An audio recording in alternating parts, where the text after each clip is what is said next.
From the very beginning, the iPad was designed to be very powerful, very capable, but also remarkably simple to use. So our goal was to take all the amazing things that you can do with a full-size iPad, but pack them into a product that is so much smaller. And that's what we did with the new iPad mini. One of the things that makes iPads so incredible is that there's almost no end to what you can do with it. So when we decided to make the iPad mini, we wanted to make sure it had all the features that make iPad so magical. We began with a display that has the same resolution as the iPad 2, so all your apps and content look and work the same way. And at 7.9 inches, it's small enough to fit in one hand, but it's still large enough to give you that rich, immersive iPad experience. It has a dual-core A5 chip for fast, fluid performance, both FaceTime and iSight cameras. It gets a full 10 hours of battery life, and it runs more than 275,000 apps made just for iPad. These aren't scaled-up phone apps. These are powerful apps that take full advantage of iPad mini's beautiful display. You can access all your favorite music, movies, and TV shows from the iTunes Store, 1.5 million books on the iBookstore, and over 5,000 magazines and newspapers on Newsstand. And another thing we're really excited about is that iPad mini comes with FaceTime HD.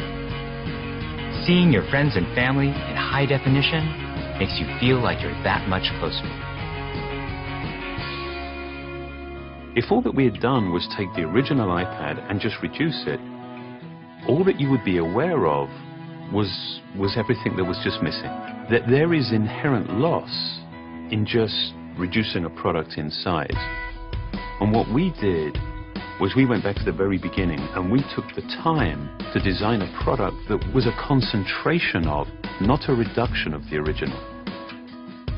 We felt strongly that 7.9 inches was exactly the right display size, but it became clear that we had to reduce the width of the borders so you can still pick it up and easily use it with one hand.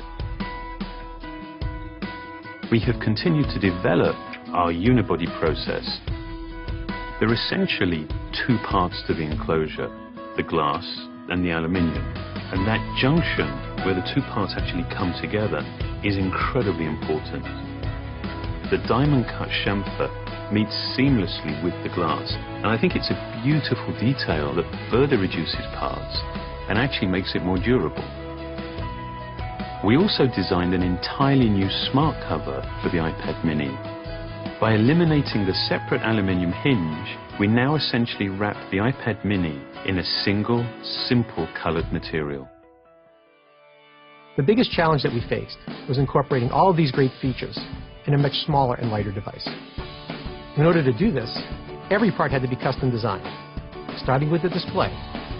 The glass on the front and back are only 0.2 millimeters thin. The touch subsystem is a mere 0.12 millimeters thin. It weighs half as much as any we've ever done before. Beyond the screen, we took some dramatic steps to maximize interior space. It has the largest and thinnest single-cell battery we've ever designed. We designed a smaller motherboard to house the powerful A5 chip and built in the new, smaller Lightning connector. We also redesigned the iSight and FaceTime HD cameras, and they allow you to take amazing photos in HD video. We've been able to build all of this technology into a device that is only 0.68 pounds and 7.2 millimeters thin. All of these efforts combine to make a product that is incredibly thin and light and has absolutely remarkable levels of fit and finish. And I think the result is an extraordinary iPad, one that will be used in so many different places, in so many different ways.